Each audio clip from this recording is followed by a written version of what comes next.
Welcome to the Jack Mountain Bushcraft Podcast, episode 82. Welcome to the Jack Mountain Bushcraft Podcast with your host, Jack Mountain Bushcraft School founder and Master Main Guide, Tim Smith. I'm your host, Tim Smith. I'm a registered Master Main Guide and have been a full-time outdoor instructor and guide since founding the Jack Mountain Bushcraft School in 1999. We help people become more skilled, more knowledgeable, more experienced, and more confident in the natural world through our bushcraft and guide training semester programs and multi-week canoe and snowshoe expeditions. You can check out the show notes to all of our podcasts at blog.jackmtn.com. If you're interested in learning more about our college-accredited and GI Bill-approved programs, visit the Jack Mountain Bushcraft School on the web at jackmtn.com. And check out our online network and digital learning academy at bushcraftschool.com. So welcome everybody. We are going to dual release this on the Wilderness and Wellness podcast as well as the Jack Mountain Bushcraft podcast. I am speaking with Ron Waline today. How are you doing, Ron? Yep. Good. Doing well, Tim. And glad to have you on my podcast and excited to be on yours. Yeah, it's fun. It's fun to talk. We've never met. We've never spoken before this. So this is the miracle of modern technology. Absolutely. Or somehow they've flattened you and shrunk you down and stuck you into like a computer monitor, which, you know, that's possible too. Not too long ago, I believed things like that, but not anymore. Right. Yeah, this is fun. I've really looked up to you, Tim, for a long time with what you're doing with the Jack Mountain Bushcraft School and your podcast, and it's reached me all the way out here in the West. And I've had a hankering to get out there and join you in some classes ever since then. And someday I'm going to make that happen. Cool. When things calm down a little bit in life, which we all say the feeling. I was talking with somebody recently. I don't live where we run our field school programs, right? That's our field school. It's remote. There's not a lot there. So when I'm not working, I'm home with my wife and 2 kids. And I was thinking that over the last 10 years, I've spent less than 7 days like hanging around the field school doing things. Because then, you know, the second you're not working, get home. I need somebody to pick up this kid and, you know, drop him off. And you're like, well, so I'm the same way. You know, I haven't been to any big, you know, rendezvous or anything in almost a decade. And I sort of look at them on the internet and I think, well, the kids are a little older. You know, I keep seeing this thing where these people like live in vans, and I guess it's a big thing. And I don't know, I did that, you know, when I had a truck and I was single. When it wasn't cool. Exactly. I always do things when they're not cool. And then after I do them, like they become cool and I'm still not cool somehow. Right. But funny how that works. Yeah, exactly. But yeah, I look forward to, you know, hitting the road for a season, and almost got away with it this winter. We're currently like selling our house in New Hampshire, so we're gonna, you know, big changes coming, and I'm looking forward to, you know, throwing a couple of boats on a trailer and hitting the road for a month or so. And nice. Maybe next year, but you know, I've been saying that for 10 years now. Same here, man. Like maybe next year I'll get to do this. And I've been saying that for years about winter count, and finally I'm actually going to go to winter count next month. I am so excited. It's going to be amazing. Nice. Yeah, I've never been. I've been to Rabbit Stick once in 1999, and the one time they ran the name's escaping me, but when Dave Westcott ran the bushcraft gathering, Woodsmoke. Oh, yeah. Like 2012 or 2013. I made it out to that. And nice. And since then, I've been west of the Connecticut River maybe one time, which is it splits New Hampshire and Vermont and then cuts across Connecticut. So, you know, I'm an Eastern New Englander. You know, as far as my geography knowledge goes, there's like Maine, New Hampshire. You don't want to go all the way south to Massachusetts, and then you head west. There's the Connecticut River, like Vermont. Then I think there's like, I don't know, Detroit, and then some mountains in California, right? And I don't know. Something like that, yeah. I don't know. And out east, I mean, anything east of the Mississippi is just people, right? I mean, that's yeah, exactly. I jokingly like to tell the story, like at our place in northern Maine, the county that we're in is larger than Connecticut and Rhode Island combined, which isn't that big. But, you know, people think of the map of the eastern U.S., and they always think it's like that giant city that goes from D.C. to Boston. But where we are, like, I can walk to New Brunswick by crossing one road. It's 90 miles west from our driveway to the Quebec border.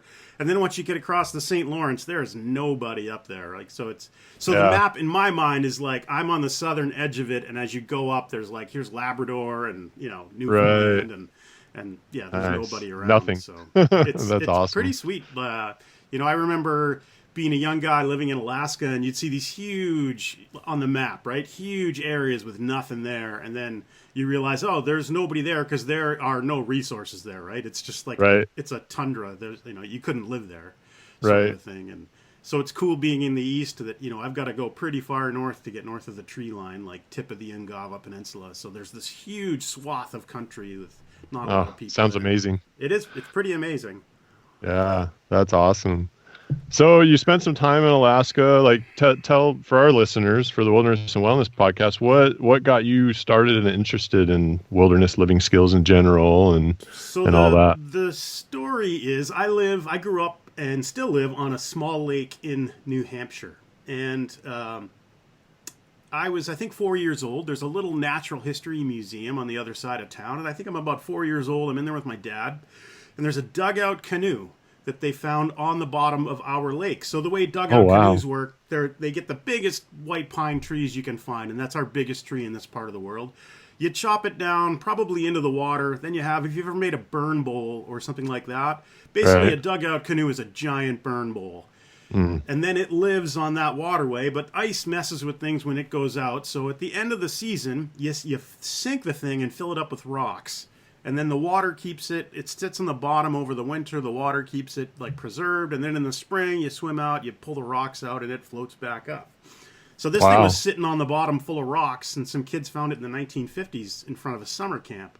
So I remember being there, and it's still there. I went and saw it last summer, but I asked my dad, he's like, oh, you see this? They found this like 100 yards or 200 yards from where we live. I was like, well, who made that? And he's like, well, the Indians made it. And I'm like, well, where did they go? What, where are they now? Kid, and I was just like, oh my God, like this whole other culture lived here before, and it wasn't that long ago, right? Like it's a boat, it's still sitting there in the water. So then, researching it, find out a lot about the native tribes in New England and all the stuff that went on. There was a huge plague in 1617, and 95% of them died. But anyway, just from an early age, just super interested in the traditional cultures and what they were doing. It led me to study cultural anthropology in college. It wasn't the degree that I wanted. The degree I wanted was to study like hunter-gatherer life forms, right? But you sort of take what you can get, I guess, and it was better than sitting through like economics classes or something. Where you're just that's for sure. Around and then I, finished that degree and was just always interested. So I bought a $500 travel trailer and dragged it up to Alaska for a year. Nice. And was just, living the lifestyle. Was into primitive skills was a thing then, and was really into it. And, met some people up there. We actually did a 30-day primitive camp out in the Kenai National Wildlife Refuge in 1995. Oh, wow. That's awesome. And then after being up there for a while, decided I wanted to still live rurally, didn't want to wash any more windows, and was tired of pounding nails. So went back to school for a master's in education, figuring I would teach school in a rural location with good fishing. And, after receiving that degree, I had met a few people, had studied with Morris Kahansky when I was in Alaska, and I knew a couple of Maine guides that made a living working outdoors, and figured, I'm young, I don't have any wife or kids. Why don't I try doing this for a year, and then I'll go get the regular job. And that was 21, 22 years ago now. So still doing it. Still plan on, eventually, I'll go get gainful. Someday I'll get a real job. But for now, I guess no thanks. But the funny thing is, the longer you work for yourself, like you become unemployable, right? Just the idea of like somebody walking in here and telling me you've got to get your TPS report in by 3. Like, how would I take them seriously, right? You just probably, it's not going to fly. Yeah, you just laugh at them and say, yeah, whatever, that'll happen. That's awesome. Yeah. So that's the dream right there. Yeah. And while I would like to say that I attribute my longevity and success to, good looks and strong brain, luck has so much to do with anything in business and in small business. And, I was just super fortunate to sort of come around right when the internet was, when people were getting it, Right. And, I like to tell the story about my brother. The greatest gift he ever gave me. He's a couple years older than me. Worked in the internet industry at the time, and I had this big idea. And I said, "Hey," I call him up, and I said, "Hey, I'm thinking about putting up a website for this business I'm starting." And thinking, he's like, "Oh, I'll help you. We can work on it together." And he's like, "Oh, that's a good idea. You should go down to the bookstore and get a book on how to do that." And I was like, "Good luck with that." Yeah, I was like, "You son of a bitch," but. But it forced me to learn how to do it myself, and right. You think in this industry, I don't really know anymore, but for a number of years, every year there'd be 100 new schools on the internet, and a year later, 98 of them are gone, and right. a lot of that, and I knew guys that had this happen. Was they had some website guy. It was always like it's a shady deal, right? Like early 2000s shady deal. Like he's a friend of a friend of a friend. And like they never knew how to get a hold of him. So like, it's 2003 and their calendar still says like 1996 or something on it. And, all those things are sort of, they're not really a big deal anymore. But, back then it was hard. Yeah. Like we were talking before we hit record, like everything's so easy now, right? Like, yeah. Go get a smartphone and you can build websites and record video and podcast and. Yeah, the barrier to entry now is just it's not there. If you have just a little bit of, oomph to stick with it and learn things yourself. Yeah, which I think is awesome. Like I love. Yeah. Totally. As I said, we've never met. I don't know how I found your podcast, but I found it and started listening to it, and I love the fact that. Again, when I started the Jack Mountain Bushcraft School, bushcraft, people thought it was like topiary, right? Like, oh, you're the guy who like makes the shrub look like Mickey Mouse or whatever. And for a number of years, they'd look at you like you had three heads. And now it's just cool that, the idea is kind of firmly cemented. Some would say that, maybe it's jump the shark of late with all of the sort of bushcraft chic and, like $700 pants and, $9 million knives and stuff like that. Yeah. But it's still neat to, it's like a common bond that you and I have, having never met in person, right? Absolutely. A shared interest. And I think it's awesome. And I love that there's a low barrier to entry because I love hearing people tell stories, right? I loved, you interviewed Tony Nestor. He's like an internet friend of mine. We've never met in person.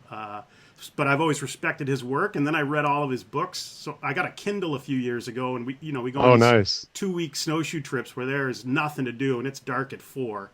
So you're laying around in the hot tent, and I think I've read all of his books, and now I've got this mad like man crush on him as an author. So. Reading about Mitch Kearns and trackers. Yeah. I've read the one about the girl, the Secret Service agent Carly. I can't remember the title of the book, but the Carly Simmons one. It might be her name. Yeah. I've probably read it, I don't know, 4 winters in a row. Where I know I got like 4 nights of wall tent reading, to read the whole series, and it's awesome. Yeah. It's amazing. And even with Tony, as far as the barrier to entry in that, I mean, he's published, quite a few paperback, hard copy books, but that was him being able to just go on Amazon and granted there was a lot of work that went into figuring that out, but again, it just goes back to that barrier of entry thing. He's able to get those awesome novellas out there and we get to read them on Kindles sitting in wall tents. Right. Yeah. I probably have every printed book that he ever published. Right. Yeah. It's amazing. Everything's pretty easy. And I mean, that was the dream when all the tech guys started their big tech companies was let's make it so like the hard part is coming up with the good information, Right. The hard part isn't like the behind the scenes technical, and right. Good on them for doing it. Well done, Bill Gates, with your computers. Absolutely. And if you're listening, which you're not. So tell me more about the Jack Mountain Bushcraft School. Like you started that in '98, you said, and I guess what I'm most interested in is kind of your underlying philosophy with it and how because to me it's a different animal from just about anything else out there. So what sets, your approach apart from others? I think we were the first ones to do like a long-term immersion program. And I think that's the, repetition, doing things day after day after day. That's the special sauce that we have, It's paying attention to small details over time. That's the key to learning. And, Right. minimizing variables. There are other things. But in 2001, I'd run a couple of week-long courses, a lot of weekend courses. And then in 2001, I was working with my friend Dan Fisher, who was a lobsterman half the year. And then half the year, we would kind of work together, putting together week-long courses and things. And he had a 27-acre farm. And he would have people who were apprentices, I think was the term he called it, where they would come and stay for a month or two and, pay him a little bit of money. But they were always on different schedules, right? Like so-and-so's been here for a month. He sort of gets it. He's leaving tomorrow, and then 2 new guys are coming. So there was never any continuity. There was never any sort of let's plan something awesome. So we were sitting around having coffee one day, and he said, "What if we put everybody on the same schedule and ran, I think it was the first few we did were 12 weeks long. What if we ran a 12-week course that's sort of like an apprenticeship, but it would allow us to get really deep into things?" And fortunately, like people starting a lot of interesting endeavors, fortunately we were young and stupid and didn't know how hard it would be to get any traction. So we're like, yeah, we'll do it next year. So we planned it, did it. First year we had 5 people, 12-week semester. Wow. We a couple of weeks on snowshoes and wall tent snowshoeing up near the Quebec border, northern Maine. We spent a couple of weeks, because the first semester we ran was February, March, April. Those are all winter months in Maine, lots of snow. End of April, southern Maine, not as bad. So we jumped in a van, drove to Florida, and spent, I think, 10 days paddling the Florida Everglades. So, trying to, and those are the sorts of things on a longer term program we were able to do. And also, people have huge amounts of growth on a long program. So someone, shows up, can barely hold a knife. 10 weeks later, they're spinning out bow drills, carving pack baskets, paddling rapids, and it's just, that's an amazing thing to see. And as an educator, it's addictive to be there when people have that aha moment, right? So, and then, did it once and was able to, keep the bills paid and the lights on. And, that was, 48 semesters ago, 48 long-term programs ago. So just, Wow. Grabbed the ball and started running with it. That's amazing. That's really cool. But again, And I don't think it's it's not like we reinvented the wheel or anything. We were fortunate to sort of come on the scene and start offering this right when it was easy for people to find out about it. So we've had students, the interesting thing, if we had started that because Dan and I had ran programs together previously, in the mid to late 90s, and you had a paper brochure. It was, maybe they'd put it down at like the little museum in town or whatever, and you'd get a couple of people. Then here comes the internet, and hey, I got an email from somebody in New Zealand, and we've had people from all over the world come out because your old printed brochure, and it's cheaper to put up a website than it was to print like the crappiest brochure. Right. But your brochure, who knows where it's going to end up? Who knows who's going to read it? So just cool, right? And just lucky, I will say that we did what we did when we did it. Well, luck is the meeting of opportunity and preparation, right? I agree. So. I had a job for the first 3 years of the TV show Naked and Afraid. I was the guy that used to interview all the people before they would go on the show. See if they really had the stuff to do it. Yeah, and it wasn't a great process, but it was their process and whatever. But one of the questions I'd always ask them, I'm a huge fan of Ernest Shackleton. If you've never read about his ill-fated Antarctic expedition, it's really good reading. But anyway, I read and how they were interviewing people to go on their expedition, right? So I always threw in a couple of weird questions, and I asked everybody before the interview ended, would you rather be lucky or good? And a lot of them, they're used to sort of, how do you do this? How do you do that? But then, a lot of them are like, well, I don't know. They don't know how to answer that. So yeah, I would rather be lucky than good any day of the week. Absolutely. I hear you. That's awesome. So explain the value of doing when it comes to wilderness living skills. We live in an era where people know more but have experienced less than at any time in history, right? Because of like social media and survival TV and YouTube, like it'd be hard to find somebody who's interested in this sort of a thing, who's never seen somebody do a bow drill, for example, who's never seen this or that. But, how many times have they actually done it? And, I think there's a huge opportunity for people to believe that they're better than they are. And the difference for us, with Jack Mountain, I always like to say that expeditions are where stupid ideas go to die, right? 'Cause if we're car camping, if you and I are car camping at some like weekend rendezvous, and there's going to be a guy there who's like, I'm going ultralight with my hammock, and then he's got a tractor trailer load full of crap to make his hammock warm enough for him to sleep in it, right? So it's like, not really. And there's always, wacky ideas about, we make fun of them in camp all the time. Somebody will find some like Kickstarter for this new survival multi-tool. And there was one a few years ago. It was like a shovel and like a shovel and like a bottle opener and a digital clock and a saw. And like so what you've got there is like a thing that's a crappy shovel. It's crappy at everything it does.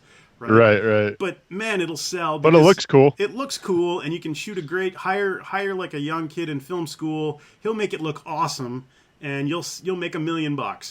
Right. The difference is experience. The difference between this sort of person exploring bushcraft on YouTube for the very first time, and some old trapper who's been to town once in the last 5 years and lives off of beaver and muskrat and whatever else. The difference is what they've actually done. And I think in this era we live where media is saturated, if you're just about anywhere except northern Maine, you probably have a cell phone signal, and I've seen it happen on courses where someone's like, oh, I'm struggling with the bow drill, beep beep beep, oh, look how this guy does it, right. But watching somebody do something doesn't give you that experience. We're not at the point yet technologically where you can plug in your brain and get things like muscle memory, from observing someone else do something. And I think that the active component of learning, and when you physically do something, it rewires your brain. You're building connected neurons there, right? And you can just tell. You can just tell when someone has experience and when they don't. Right. And you told a story recently, sorry, on one of your episodes about one of your native friends, and you were up on a class and a student just kept peppering with question after question after question. Can you retell that story? That was great. I love that. Yeah, this will be a guy that works with me, Christopher Russell's actually guiding the trip up to northern Quebec this year, but we go out with these native Cree friends of mine in a little village called Ujay Boogamoo. Say that 10 times fast, which is just down the road from Shiboogamoo. So in nice. One day you can travel from Shiboogamoo all the way to Ujay Boogamoo. Nice. That's awesome. Cree words. But yeah, my friend David, I think he's probably 71 or 72 now. But, these guys literally born in a tent, used to travel, the seasonal travelways where they'd be up on their hunting grounds all winter, paddle canoes down to Lake Shiboogamoo in the summer for a big rendezvous, and then head back up. So literally there's nothing this guy doesn't know about living in the woods. Right. But a super neat guy, and not a big talker. The traditional hunting culture of they're quiet all the time, and they just don't make a lot of noise. So this guy was asking, we were on a paddling trip, it's 2007 or 2008, and guy asked David a couple questions about what he does in the winter. I think David answered 2, maybe 3 questions, and then he stopped, and the guy asked him again, and he looked at him, and he said, the action will answer all of your questions. Right? And I was like, whoa, like Zen That's master. But, what he's getting at is that David could talk all day, and the guy could fill up 30 notebooks with things that David said, but he's still not going to know how to do it. But if you go and do it, you don't need the 30 notebooks. Like there's things that you get, there's things that you learn by doing that there's no other way to get that information, right? Right.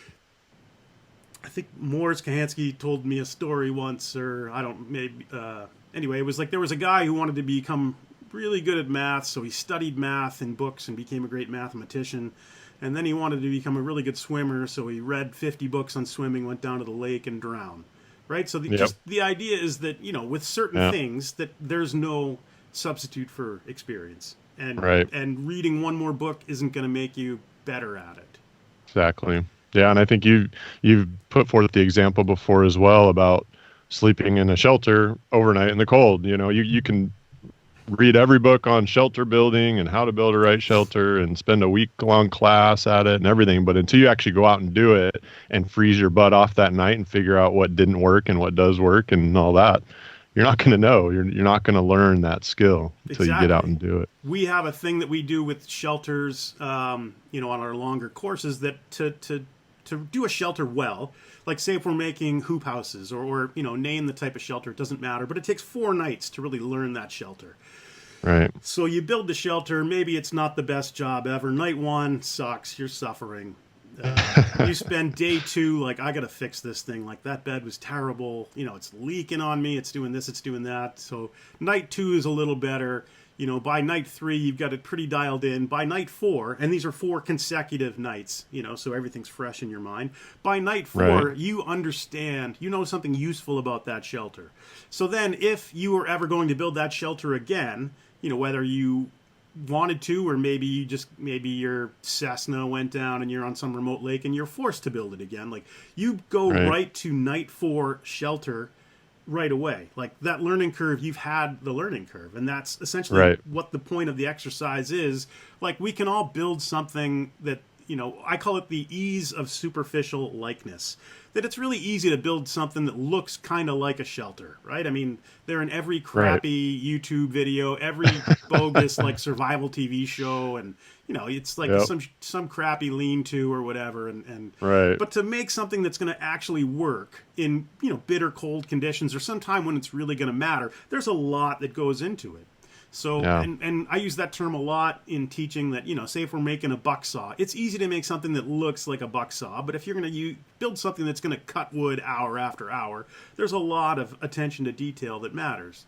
So, that ease of superficial likeness and doing things enough times to the point where, you've eliminated any crappy variables that'll come back to haunt you. And that's the special sauce, right? I think that, for any young people listening to this, getting out and doing it it's the game changer.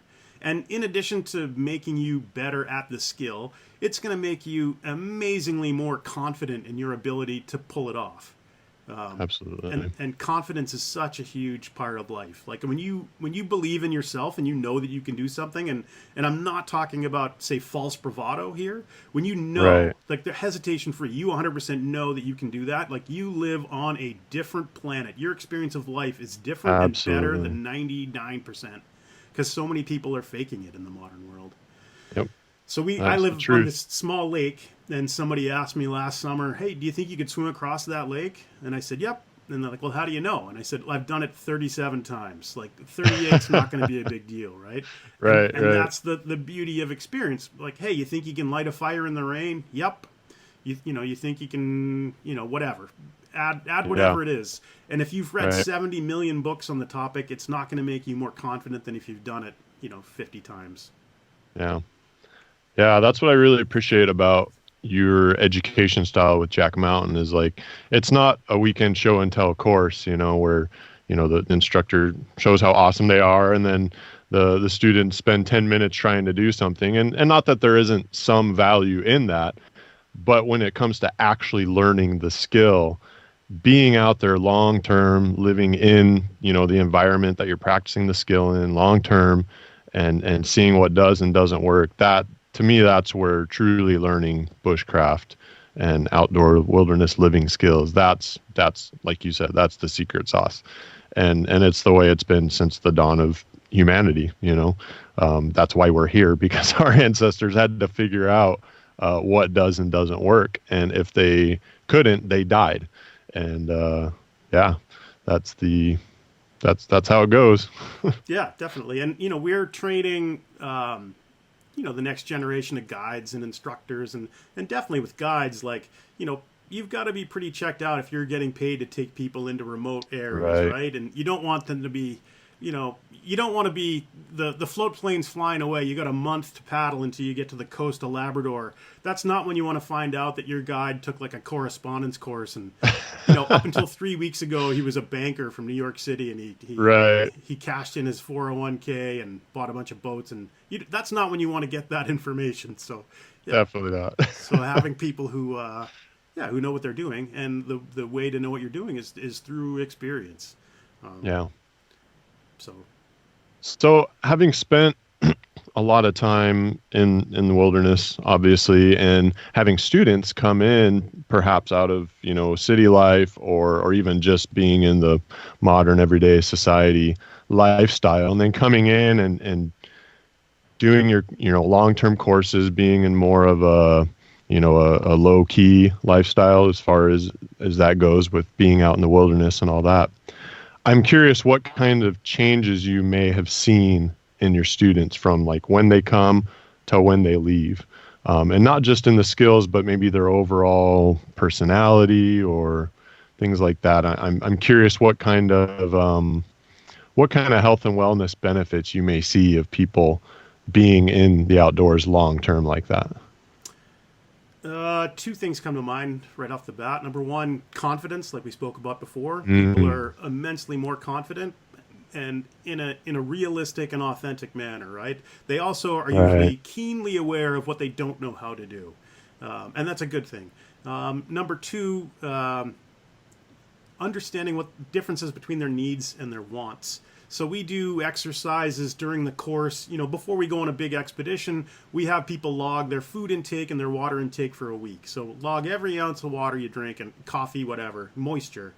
So, and food for a week. And then we use that information to figure out, okay, on a trip then, this is about how much water you're going to need per day. Or, this is about how many calories you need per day. But realizing, when you break it all down and you're planning your food for a week or a 2-week trip, where if you forget to bring something, there's no 7-Eleven on the corner. That sort of, that ability to differentiate, what you want versus what you need is hugely empowering for people. And I think just also having the skills of, being able to cook, being able to take care of all of your basic needs, I think is hugely, hugely empowering for people, especially you're in a remote area with no infrastructure, right?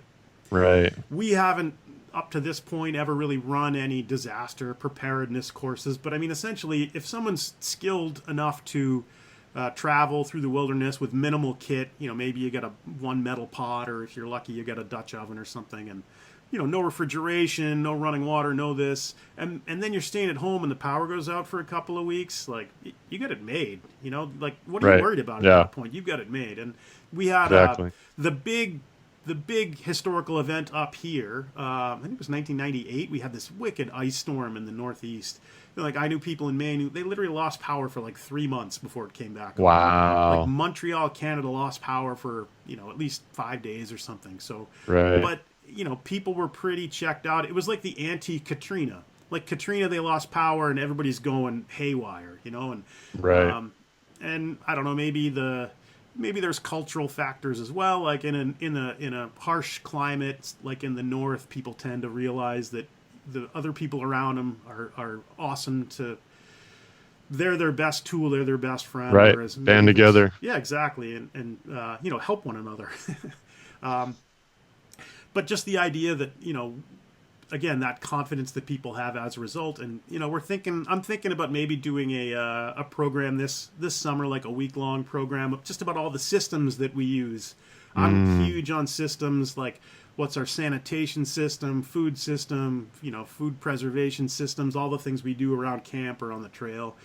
Just because I know I hear from a lot of people, like, I'm not super interested in, I don't want to run away to the woods forever, but I want to know what to do if the power goes out for a week or a month or whatever, and good useful skills to have, regardless of what you think is going to happen in the future, because then again you're that much more confident. You're not Chicken Little worried every time that the newsman says, like, we could be huge storm coming, or we're going to war, or this or that. Like, oh my God. In New England, having grown up in New England, it's super funny to me, and I think there's a movement to ban the term, but we get these storm systems and they call them nor'easters, like a northeast wind. It stalls out, it's circling, it stalls out on the coast, so it goes out over the ocean, picks up moisture, comes back, dumps it on land. So you get these huge snow events, but nowadays, like every snowstorm, because the news exists to frighten you so you won't change the channel, right?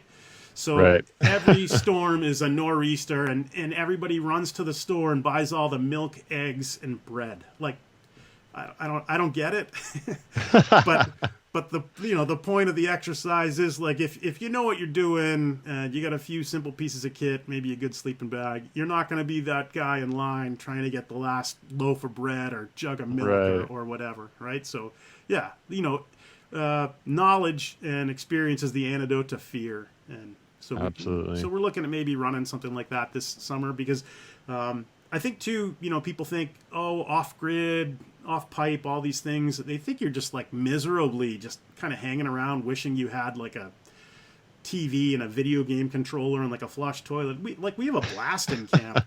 And I actually hate leaving and coming back to like a modern home, because there's always something breaking in a modern home that you can't fix, right? It's like, to fix that, we need this one little plastic piece that, you got to order it. It takes 5 days to get here. And it costs $200 because they sell 5 of them a year. And, if you're in camp, like, the composting toilet never breaks because it's a 5-gallon bucket.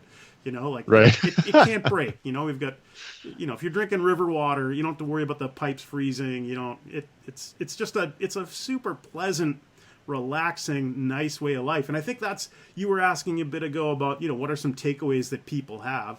And I think that the modern sort of survivalist or survivalism is sort of based on fear. And when people come out and, they stay for a while, they realize there's not a whole lot to be afraid of, right? Like, if I'm cold, I can go get some more firewood and build a bigger fire, Right. And, it's a little harder to go pick up a frozen chicken in the woods, but we got plenty of grouse and turkeys, and there are solutions to all the problems. And I think that level of comfort and lack of sort of reactionary fear is a huge takeaway point for people.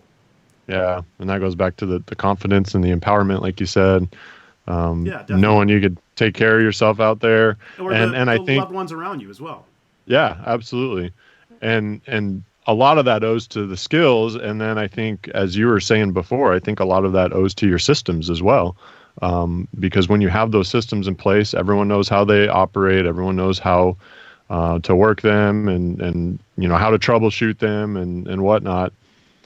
The skills combined with the systems, just makes everything work pretty cleanly, as you attest to. So yeah, and it's a pleasant way of life too, right? It's just like, I know I got some string, I can fix anything. Some string, maybe some duct tape, I can carve what I need out. It's just like, there's not 800 moving pieces. And I think in the modern world, as we remove ourselves from the natural world, there's so many moving pieces, and the more complex any system is, the easier it is to break.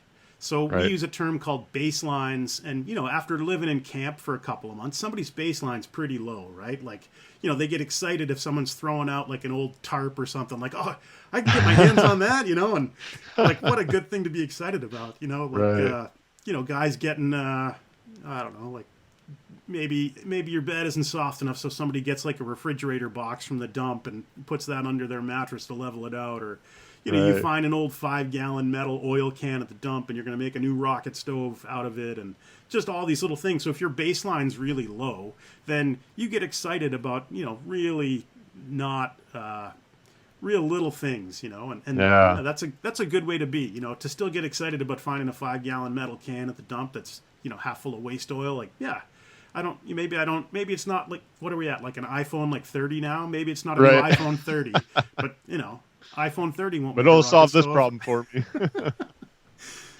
Yeah. Funny.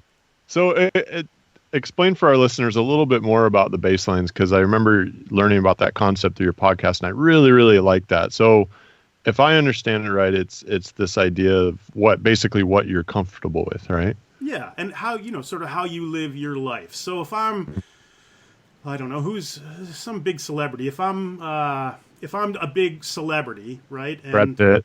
Okay, if I'm Brad Pitt and I'm doing a movie and my trailer, the hot water is like 3 degrees less than I like it, and there's not like a bowl of fresh grapes left out for me, and I would lose my mind, because that's what I demand. That's what I'm used to. That's your baseline, yeah. Right? So people like catering to you versus, find a homeless person, living pretty rough. And, their baseline is like, if I can get a spot under the overpass during the rainstorm, there's not too many other people there, like, I got it made. So you think, right. in order to be more resilient, we can lower our baselines just by having different life and living experiences. So if your baseline is, if you go spend a season, living kind of rough, and you can't cook every meal over an open fire, and that becomes your baseline, you get really good at managing the fire and managing your pots and planning ahead. And then you're at home someday and the stove breaks, or if you have an electric stove and the power goes out, you're like, I don't care. Like, I like cooking outside anyway. Like, I don't have to clean the kitchen. Like let the squirrels and birds eat all the food scraps that fall on the ground. It's one less thing to do. It's great. So it's just this idea that, lowering your baseline allows you to maybe have a more relaxing life, because you're not demanding every latest, newest, flashy thing. So there's a huge, philosophical benefit to, I think, having a low baseline at certain points throughout your year, just so that, to sort of ground yourself. And you hear this a lot in the popular culture, people saying to spend more time in nature, get back to nature. And how I interpret that is that people need to sort of realize that, as a species, we are pretty resilient, but we've gotten pretty far from that. And if you voluntarily lower your baseline, then, life can just be, a bigger, more fun adventure. Right. And if nothing else, when you're in the middle of the suck, you're like, yep, 3 more sleeps and this trip's over, or, 8 more hours and I get warm, or, stuff like that. Like, if you spend any time out on the trail, everybody's had those experiences. The worst for us, out on like a winter snowshoe trip, and then you get a thaw. So then you lose your mobility, right? Like, last year, I think there was 5.5 feet of snow in the woods when we were on our 2-week snowshoe trip. And then if it warms up and that gets soupy and we get a rain, like, ooh, that's pretty brutal. Like, you're just sitting around not doing anything. You can't go anywhere. Like, and then it's, at least we have this to lower our baseline, and we'll laugh about it in a few weeks, or there you go, whatever. So, yeah. So it's, psychologically it's good, physically it's good. And yeah, probably it's just good for learning, right? Right. Yeah. And I mean, there's all kinds of philosophical ways you can take it. To me, it's an interesting question of what is happiness, because, as you were talking about before, happiness, there's a lot of things that go into it. Of course, there's situation, there's background, mental state, all that kind of stuff. But, if you boil it down to just experience and situation, the example you gave earlier between, the bum on the overpass and Brad Pitt, like, that bum was probably happier with that overpass than Brad Pitt would be that his grapes weren't there, Yeah. And so it's kind of a call to us, as you said, to lower our baseline a little bit and be happier. We'll be happier with a lower baseline, in my estimation of how that works. I agree. And I do think that in this culture, the modern culture we live in, we equate comfort with happiness. Right. That has not always been the case. I've read up, a lot of Stoic philosophy and kind of ancient philosophy, and other cultures don't or haven't done that. And I think that's one of the, people think of happiness and you're like, oh, it's I got a room at this hotel spa, and, every need is catered to, and, everything. Right. And for me personally, that's not happiness. Right. And then I'm maybe not of the, maybe don't fit into the mainstream there, but I do think that idea that happiness and comfort are not the same thing, like creature comforts. Absolutely. Right. No, I would totally agree with you. And that's the beauty of the natural world, is that it recalibrates our baseline for happiness. I like that. In my Recalibrate your opinion. baseline. That would be a great like slogan for a course or something, right? There you go. I'm gonna write that down. Agreed. Yeah, and being out, it's a way to sort of strip away all of the extraneous fluff that comprises modern life. Yep. Like if we're on the trail, we've got to make a certain number of miles today. Like we just do it, and it's not. Those are the happiest times of my year. Often are on some longer expedition where you know exactly what you have to do that day. There's no question mark. There are certain issues that come up during the day, but you're living with few material possessions. You're traveling usually with people who are already or will soon be, your closest friends in the world. Like a small group of people with a common goal and working towards that goal. Like that's the secret sauce of like human culture. That's what got us where we are. And I think that us not to the degree that we worship like wealth and we worship creature comforts, it would be super cool if people would, maybe worship is a hard word, but people could have that experience to draw on if it was more common for people to have that, small group. Sebastian Junger wrote a really interesting book called Tribe. And we work with a lot of military veterans that come out to our place on the GI Bill. And it really gave me a lot of insight into that because in the book he's talking about how people will often miss some of the shittiest times of their life because during that shitty time of their life, they had a small group of people with whom they had a shared common goal and were working towards it all the time. Like, he interviewed people that when the Nazis were bombing London in World War II, everybody came together. Everybody pulls together. Ice storm of 98, everybody pulls together. And you're able to accomplish so much. And then afterwards, you sort of shake hands and you go on your way and life almost loses its meaning. And, that's the experience that, I guess the experience that in speaking with a lot of veterans, after being in the military with, the guys they go through the hardest things of their life with, shared common goal, then you get back and they expect you to sort of transition and hey, be happy working at Home Depot or whatever, and no one cares. Right. And I think that's the beauty of, that's the psychological beauty of expedition and expeditionary learning, right there in a nutshell. Right. Yeah, that shared pain. Yeah, and good and the good times and all the above, Yeah, exactly. Common goal. It doesn't necessarily have to be pain, but sometimes there is pain. But without pain, like pain defines what pleasure is, right? That two ends of the spectrum, right? You can't have hot without cold. You can't have pain without pleasure, or pleasure without pain, or whatever. But it's an interesting philosophical question, and definitely, I'm always interested in those are some great campfire discussions, right? Late at night, sitting around trying to figure out those intricacies of the world. Yep, absolutely. That's fun. So, what are? I know one of the main books you'd recommend, but I'm curious what books you'd recommend for listeners on really any subject that we've actually got a bibliography online somewhere. Oh, nice. Website, and broken down by topic, and the last topic is, in my estimation, the 21 most important books for like bushcraft and outdoor living. And okay. Yeah. Cool. I'll put the link to that in the show notes for sure.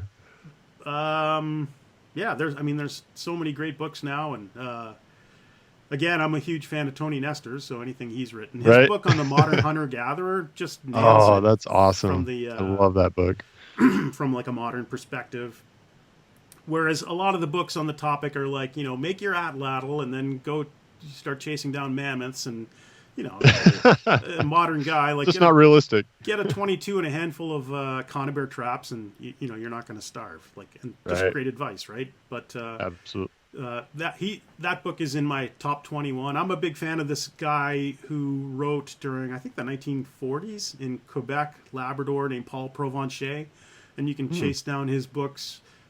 He was a forester and he'd travel with these native guys. So I'm of the belief that all bushcraft is local. So like if I go get what's the book?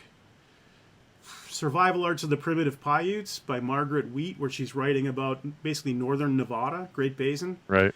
Not a whole lot that's transferable to my experience in northern Maine and the boreal forest. Right. So I highly recommend study local, find some materials that you can find about your location. But there are some all-time greats like Cahancy's Bushcraft is awesome. Dave Westcott's Earth Skills, or is it Earth Skills or Primitive Skills? But the compilation of the first 10 years of the Society of Primitive Technology, there's 2 volumes. Those are just fantastic. Right. And then, the thing, you get to be an older guy like me, you just can't really read too many more how-tos. So I get really interested in the narratives, reading about somebody else's time on the trail and what was their expedition like, and those are the ones. And then you pick out you glean little bits of information from that. So for me, I've read it every year for the past 20 years. Elliot Merrick's book, True North. Have you ever heard of that one? I've heard of it through you, and it's on my list, but I haven't read it yet. Yeah, so he graduated from Yale University in 1920 something. Right. Had a job in a big city. The first 5 pages is the ultimate in escapism, and he hated getting on the train and going into the city, and that kind of thorough bit about we are left with the courage of weasels and other critters. But so then he says, and I sat up one night and shook my fist and I said, I'm getting out. And then the next page is, I got out. Now I'm working in Labrador. Right. So nice. So he meets this nurse, and it's a true story, and it's very well written. So he meets this nurse, they get married, and the trappers there who live there down near the coast in the fall, they pull canoes 300 miles up the Grand River, these epic carries around the biggest waterfall in North America, and go subsistence hunting and trapping. And then in the wintertime, they throw all their stuff on toboggans and snowshoe back to town 300 miles. And so this True North is his story of going in with the trappers that year. And he writes it in such a way that's, sort of the modern narrative is everybody's a badass, everybody's an expert, nobody's going to say, I screwed that up, but he's honest with the reader. And I think that's the beauty of it for me, is that he wasn't and then I pulled the canoe up the waterfall and laughed at the people who couldn't. He's like, the guy shoots himself in the leg, and all this crap goes on, but the honesty is what makes it keep coming back. Yeah. Nice. How about you? What would you recommend? Oh, man. Okay. Good question. There's so many, like you said. Definitely Bushcraft is up there on the list. Modern Hunter-Gatherer is one of my favorites as well. The one that I really, really, really love is Braiding Sweetgrass by Robin Wall Kimmerer. I've heard of it, but I haven't read it, so it kind of seems it's fantastic. Yeah, I've read it once. I'm actually in the middle of it for the second time right now. But she's I want to say she's either Ojibwe or I forget, but she's a native, but she's also a scientist, and so it's her. She blends the two schools of thought. The native animism perspective of the world and being close with the natural world, and then the scientific, which is, looking at the world and learning about it in a different way.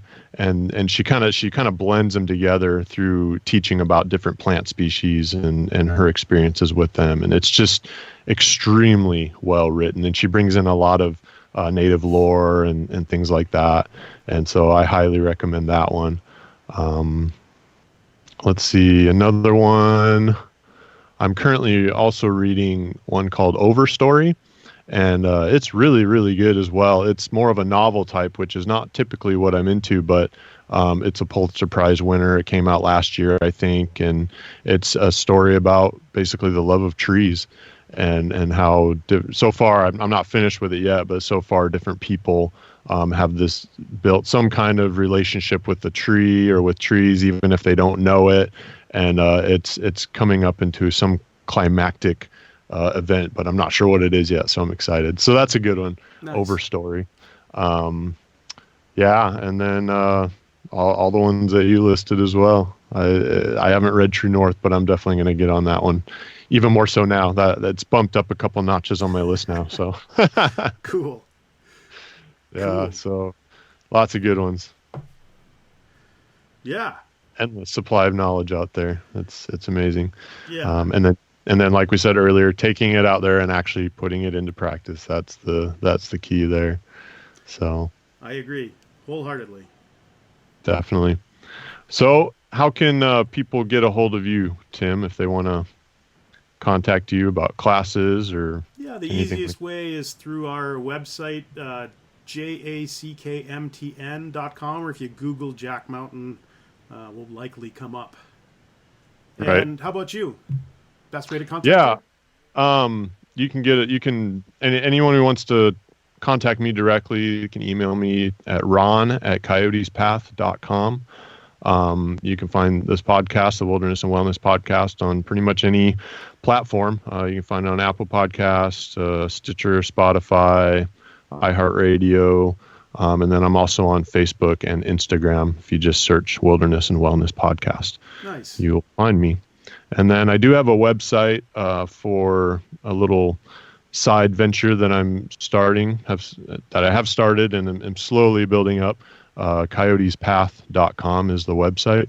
So feel free to check that out. And if you have any questions or anything, shoot them over to my email. Nice. So. Yeah. I was actually having a one last little story, and then we'll put that Yeah, in. please. So I was sitting with my son this morning, and he was showing me this YouTube video where these guys were spoofing, like, hey guys, be sure to hit the subscribe button down below, and like all that culture, right? Right. He's 15. It's pretty funny, but then they went on to, and you can get us on, and then the guy listed and it was a spoof, but he listed like 700 social media accounts. It went on for like 6 minutes. It was absolutely hilarious. That is crazy. Yeah. So I'll say, yeah, we're on social media as well, but don't follow us. Don't do that. Go out and do something useful. Like, stay away from social media. That's the beauty of podcasts, right? You can download them and listen to them when you're walking. And Right. Don't even have to get on Facebook. yeah, exactly. Yeah. Awesome. Well, listen, Ron, it's been fantastic speaking with you. Likewise, Tim. Thank you. Let's do it again sometime. Absolutely. I'm down with that. Awesome. All right, my friend.